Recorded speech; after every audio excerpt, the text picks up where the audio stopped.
Trell, and welcome to First Love Yourself, where love, life, and Christ combine. For those of you that are new here, welcome to the channel.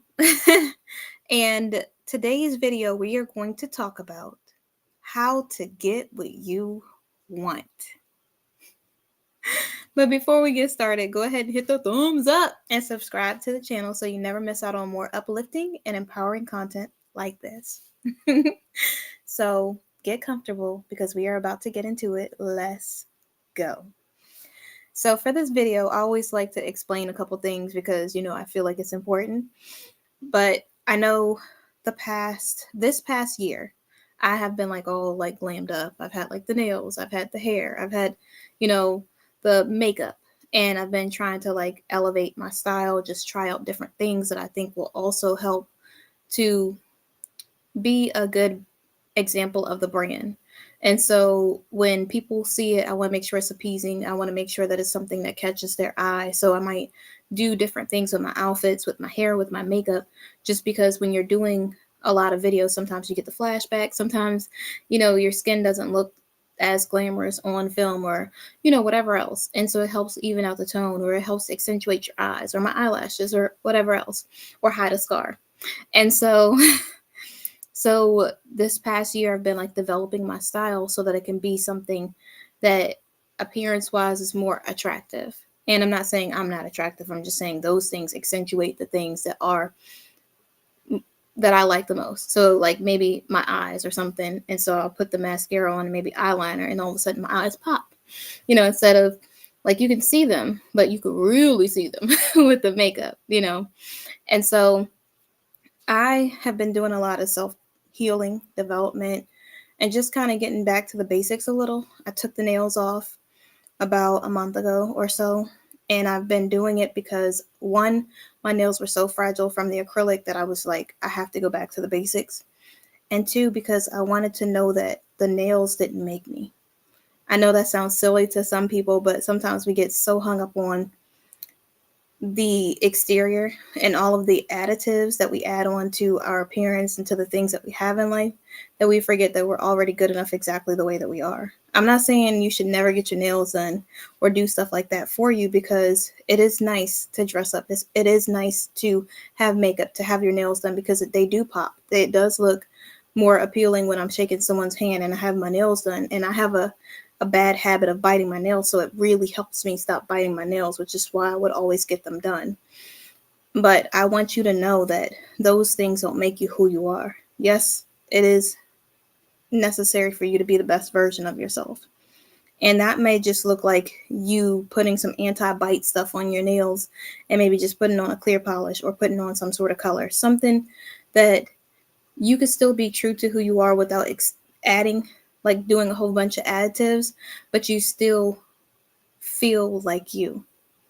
And I'm not saying fake nails don't make you feel like you, but sometimes we do our makeup, our hair, our nails so much that we get reliant on it. And I think it's important for you to spend a day at least no makeup and then just do your natural hair or whatever it is that you're going to do so you can be comfortable in your own skin. That way, when you are out in the world, no one can tell you who they think you are. You already know who you are. Earlier today, I had makeup on. I had the hair was straight, and with the headband, thing that I have, and my nails were not done. But I feel some certain type of way about it because I can't stop biting my nails, which is a disgusting habit.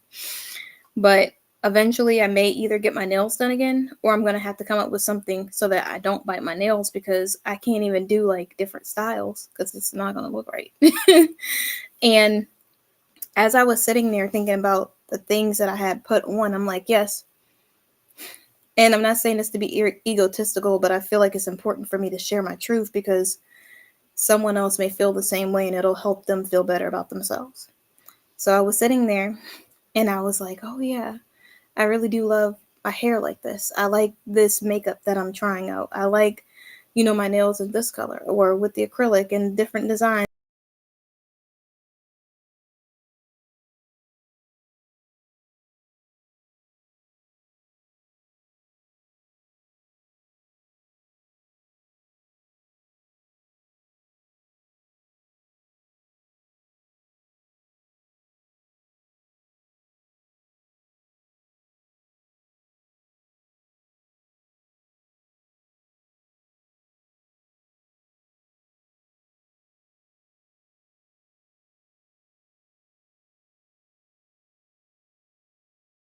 and putting some conditioner in it. And I was like, I'm just gonna do this and get ready for bed. And then I was like, oh, I have to do a video. I was like, why not go back to basics? When I started doing these videos, I had no makeup on at all. I literally did them bare face. My eyes look sunken because, it just is what it is. And the skin, I do a 3-step skincare program. So my skin always has like this glow to it. But like I said, I have this scar and things like that that are noticeable without the makeup. But who cares?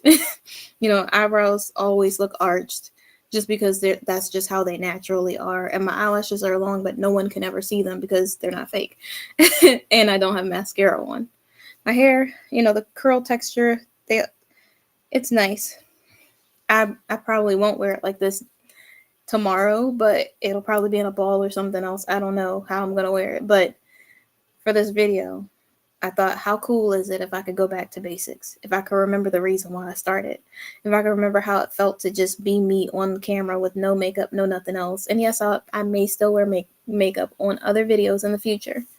But I don't want people to watch the video and say, oh, yeah, she's just like everybody else. Of course, she's got, makeup is flawless or whatever. One point, whatever the young people say, outfit, to a T and all these other things. And yes, I do think it's important for you to look your best. Not like somebody else, but your best. But that doesn't mean that I need to look like and I do, when I stay home, I still dress to the T. I still sometimes do my makeup and sit in the house. I'm not just doing it just to be out in the world, but I do it because, getting yourself dolled up does make you feel some type of way. And I can do that naturally as well. I can do that with the skincare regimen. I can do that with moisturizing my skin and everything else. And I think it's important for you to take that time for yourself so you know how you want to be treated.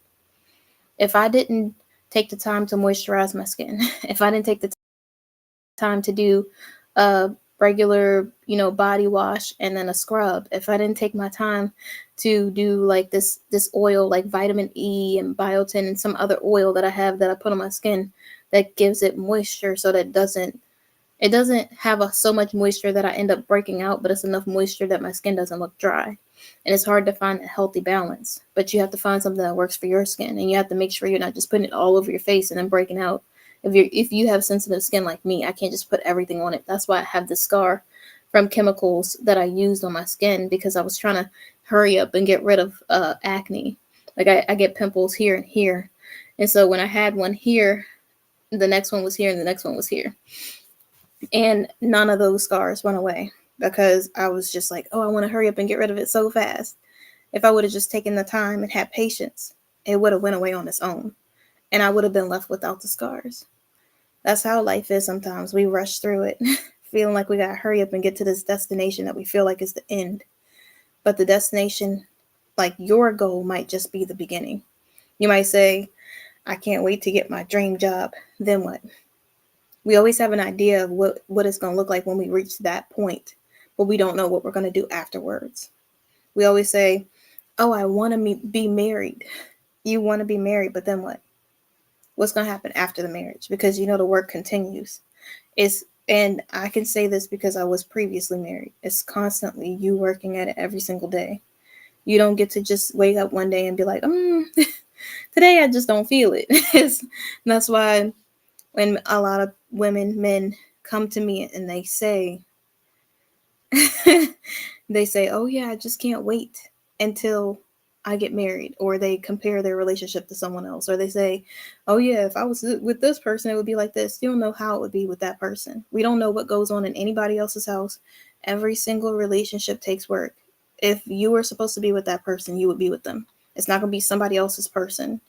And I don't mean that years down the line, this person's single and you guys end up together. That's not what I'm talking about. I'm talking about if they are in a full-blown marriage or something, that's probably not the person for you. Because God would never want you to feel some certain type of way, like you're missing out on something, to feel lackful in life. He would want you to be abundant. So know that everything that you want in life takes work. You really have to work at getting the job, the thing, the person, place, or thing, being in a relationship every single day. You have to choose to put in the work. That's why it took longer for me to get in a position where I was ready to be in a relationship or ready to date or whatever else, because I know what being in a relationship takes. I know it takes real time, real effort. We could take one picture, but one picture is one like 5 seconds, maybe 10 seconds, maybe a couple minutes of your life. You have to choose every single day that you're going to be selfless. You have to choose that, okay, I might need certain stuff, but I want to make sure this person's okay. You have to be respectful of the other person. You have to be willing to say, okay, no matter what's going on, I can't do grass is greener syndrome, because everything always looks better on the outside. I have to appreciate what I have. I have to cherish the things that I have in life because it's not anybody else's. That's the type of things that you have to do when you're in a relationship. You might get to take a picture, but why not just be in the moment? You can have a picture in your album for like generations to come, so they see, oh, this is grandma, grandpa, or great aunt, great uncle, whoever you are to them. But it's not about everybody else. It's about you. It's about you being an example for generations to come. It's about you really appreciating the things that you have. And so when it comes to getting what you want, you have to know how to ask for what you want. If you want a job that you really want to be, a field that you want to be in, you have to be around people that's in that field. You have to study, you have to learn, you have to educate yourself. You have to be able to grow so that you can get that thing that you want so badly. You have to put forth real effort.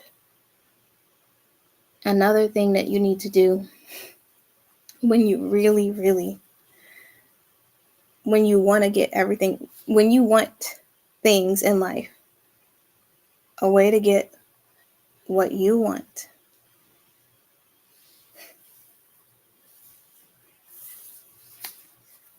You have to ask for it. You have to ask for it. People don't read your mind. I know sometimes we like to think that we're like, I don't know, we just feel like we just got the superpower where we could just read people's minds. What is it, telepathy? I don't know, but whatever. And so we feel like people should just know how we feel. They should know what we want.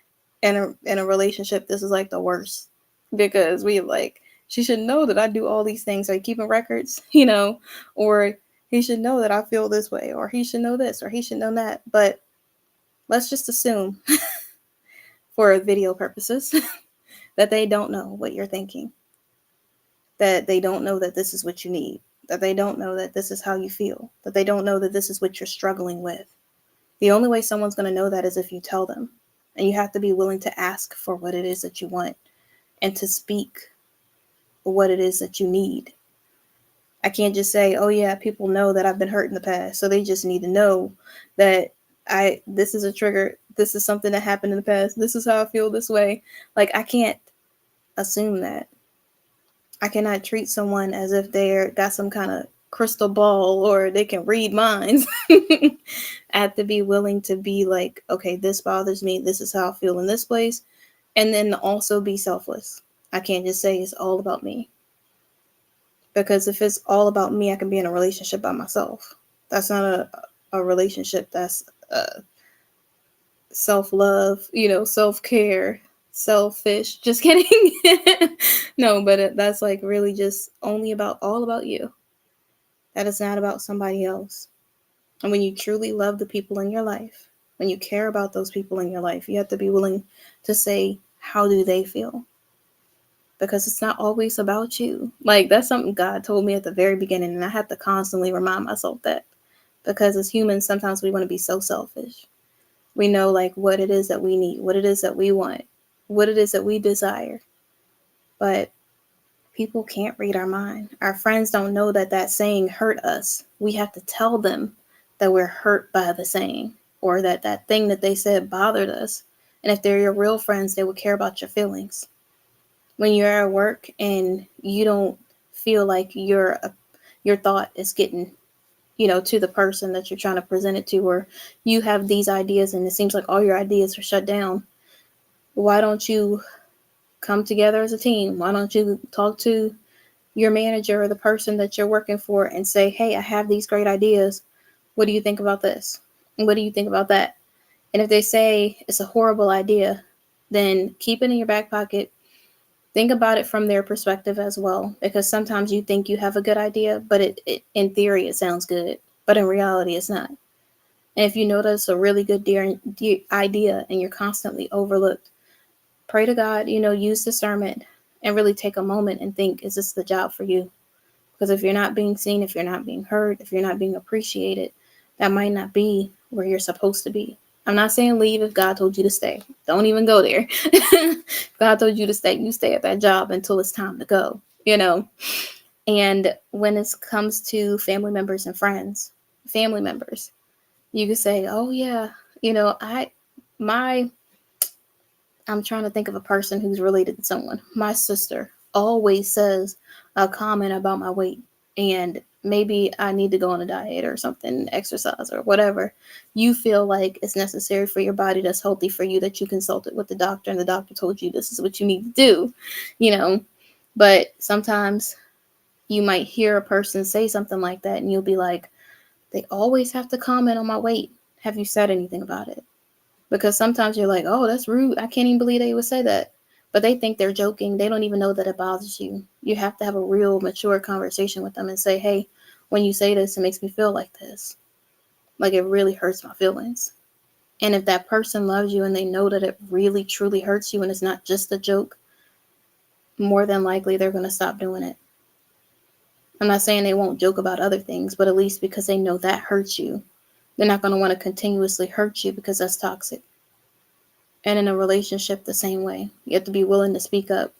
When someone's trying to communicate with you, you can't just shut down and not say anything. You have to be willing to ask for what it is that you want. Tell them how you feel. Tell them what's going on. And I'm not saying you divulge your whole previous, past story about all the things that you went through. And you say, oh yeah, when I was 6, this happened. When I was 12, this happened to me. You don't have to do that. They're not your therapist. They're your partner. They're there to be your teammate. They're not there to be your counselor or your life coach. If you want a life coach, if you got family issues, trauma, or whatever like that, you have to go to a therapist. They are not qualified for that to be able to help you. Do not put them in that type of situation where you're expecting them to be a therapist, someone that went to school for 8 years to be able to help you in this way. They're not trained for this. They have a specific set of skills for this relationship when they're willing to put forth an effort and work with you.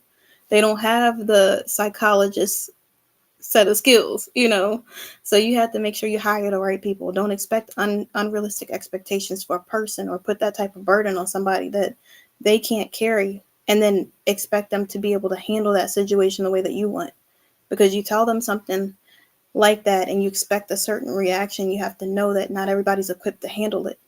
So be real with yourself and communicate how you feel, what it is that you actually need and want. And that is how you get everything you want. So give me a thumbs up. Go ahead and subscribe to the channel, and I will see you guys tomorrow. Have a good night.